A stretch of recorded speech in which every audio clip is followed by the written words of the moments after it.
Hey YouTube, Zacharoni here. This is my second video in a series of going inside the tanks at the AAF Tank Museum in Danville, Virginia. Their head mechanic Dan took me on a private tour of their collection of tanks from around the world, going inside everything from the T-72 in this video to the M60A2 Starship, Panzer IV, and so on.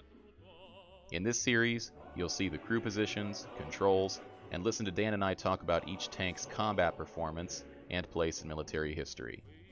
Many of you are already familiar with these iconic tanks, but I bet by the end of the video you'll have some new knowledge and appreciation for them as I did. So without further ado, let's get inside the Soviet T-72. The driver's seat, if you can get in it, is going to drop 6 inches. Don't hit your face on the smoke grenades. I warned you. You're not going to really hurt much on this tank besides yourself. Okay.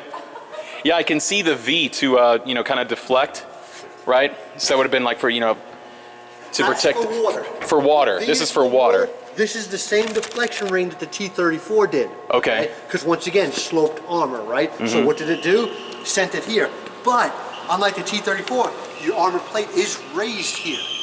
Okay. Oh yeah, I do see that now. So okay. T-34 had the gap, right? This you really don't have the gap because you had the deflection to the bottom of the ring. Mm-hmm. Okay. So that's a hard shot. Okay, it's a hard shot. And a very low profile compared to the T-34. That's what kills this tank.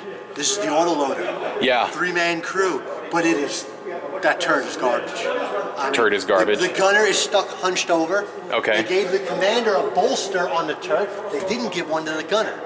Okay, so you're trying to look through your sights, but you got it. It's just, you'll understand when you go in there. Okay. It's just a bad way. Yeah. At this point, whatever's shooting at it, it was going to go out the other side. Yeah. Yeah, because it's Iraqi, right? So. They sold them to everybody. Sold them to everybody. Once again, they're still in service. Okay. They're still using it. But when an Abrams round hits this, it's going clean through it. It ain't going to stop. It's just going to keep going. Yeah. It's just, they said it wouldn't do it, and I've talked to the guys that actually shot at it. They said, actually, we actually had target shoot on it. And they said, no, man, we're straight through the tank. Now, can I close the driver's hatch? No. It's locked open? Yep. Okay. How did the museum get this? Oh, this came from the government. Okay. I wish the government would give me some. No, you don't. The seat is spring-loaded? Are you standing on it? It's already down. Okay. You'll hear it goes. Oh, my There you go. goodness. Now, I gave you a flashlight, didn't I? You still got the flashlight? Yeah, I still got the flashlight. Shine it on the gauges. They glow in the dark. Oh, really? It's the only tank I know that has glow-in-the-dark gauges in it. You can't really see much? Nope. No. I think the Panzer IV with the vision blocks on the side has more visibility than this thing. Now, okay, that's kind of a trick question in a way. You have the center vision block here. Your hatch has 2 more in it. Okay. But it's literally here and there, and they're this big. They're tiny little ones. A lot of wires too. Well, you're in a technology world now. Yeah. So there's an air conditioner, or there's a fan. That's nice. It never works. Yeah. It never works. And then here's our vision out the front. Wow. And then behind us, the mess of the autoloader. You cannot cross. Okay, so the driver's stuck there or at the bottom. You cannot get into the turret because of the autoloader. So where is the escape hatch for the driver? Beneath me? How the hell would you even do that? Yeah. I mean, seriously. You train for that, right? Yeah, Wow. Nuts. Yeah, through the vision port again. Biggest thing was the autoloader. It was slow. It also had to leave target, okay? Yeah, the gun had to go all the way down to horizontal, right? Center And horizontal. drop, okay? Wow. Oh, but you know what? That spring in the seat helps you get out. That's nice. Shit. Pancake turret, so everything you looked at, it's got big turrets, right? Yeah. This has got nothing. The main goal was find a low spot or dig it in. Leave the gun and turret out so you can get the first shot off. With different modernizations, right? Sure. The ammo changes. Sure. But the round from this could have done some serious damage to Abrams. Yeah. And everything it would have been going against. At this point in the game, you're starting to... Best way I can explain it is your barrels really don't mean much at this point in the game. It's your ammo that means more, okay? Mm-hmm. So that's why we went from a rifled barrel to a smoothbore barrel, because you need it, okay? We got good rounds now.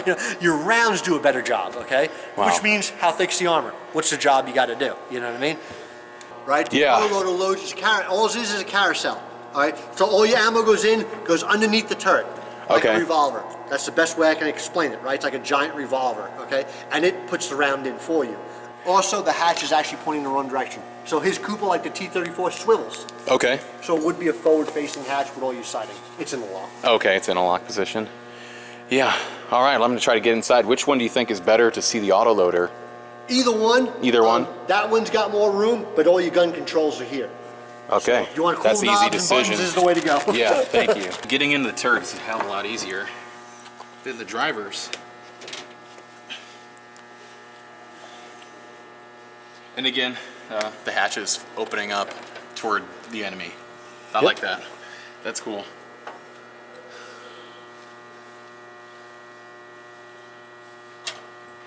It's tight. Oh my goodness. Whoa. Okay, Yeah. so basically where your hand is, that's the go, no-go gauge, okay? Everything has to be on the inside or outside of that plate. Otherwise, you get sucked into the autoloader, okay? So basically where your shoulder is, Yeah. no good. There you go. That's your line of sight right there, okay? Oh, so you're just going to be leaning on this Yep. thing the entire Yep. time. Notice your body has a curve in it, okay? You're not sitting up straight because of the curve of the turret. Yeah. Imagine getting to that sight. Yeah, I'm trying to do it right now. Yep. And then the controls for traverse. Right there where your kneecaps are. There's two handles. The other one by your kneecap is your left kneecap is going to be your extra traverse for your manual system. Okay. Okay. But the handle's just barely sitting there. I mean, the seat is comfortable, but knowing that you could lose your arm to the autoloader is kind of scary. Not to mention, being this 100-degree weather Yeah. for a week. You know what I mean? No shower, no bath, crappy food. Yeah. Having to lean like this. And is there also a port, a periscope or something on One this? on this side. None on this side? No, right here, on this side. On this side. Of the turret, correct. Okay. So you have actually a recess in the top of the hatch, kind of clear your head, okay? And they put one on this side. I know. I mean, I mean, again, this is why you train on this stuff, because you just can't even see what's going on at all. So, turret, traverse, and then elevation. So that's just like the M60, The A2. the A2 that we went in. Same design there, Same concept. which is nice. It works. Yeah. You know, it's a reliable system, okay, for what that is. You know, my complaint here would be the autoloader. That would be my complaint. They're slow.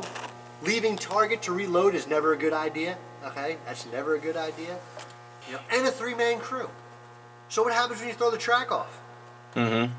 You know how hard it is to get the guy in the tank next to you to stop and help you put your tracks back on? They don't want to do it in their own tank. They don't do it in someone else's. I'm gonna try to climb out of this thing now.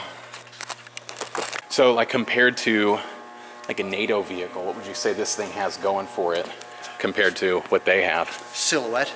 Silhouette? It's a low silhouette. Hard to see them. Okay, you know, if they can't find you, that's a hard thing to do. Okay. Yeah. You know, so when it's hard to when it blends in, you know, it's camouflage, right? It's camouflage. But So go hold down, yep, fire the first shot, yep, and hope no one shoots back. back out. And hope no one shoots back. Because whatever comes back is big. Okay. Yeah. Whatever comes back is big. So, you know, like I said, biggest drawback to me, in my opinion, is the crew. Yeah. You know, fatigue, it's just tough on the crew. The tank is hard to function. You saw that. You're just stuffed in the tank. You know what I mean? Like, versus a tank that's comfortable to use, then you function 100%. When you can't function 100%, you die. I mean, that's the way it works, right? You know, when you're fatiguing your body, it can't do its own job. Okay? There you have it, the Soviet T-72. Overall, the ideas behind this tank, namely small silhouette, firepower, automation, are great, but in my opinion, poorly implemented. In a word, it's an awkward vehicle to be inside, and I can't help but think a lot of improvements could have and should have been made to increase ease and operation for the crew. But what do you think? Write your thoughts in the comments below. I want to see them. And don't forget to subscribe to see the next episode, which features another tech tank, the American M60A2 Starship. You can also follow me on Twitch and join my Discord, links below. Obviously, this video wouldn't be possible if not for the AAF Tank Museum and Dan. I've shared a link to the museum's website in the description below. If you have the chance to visit, don't miss out, and let them know Zach sent you. As always, guys, thank you so much for watching.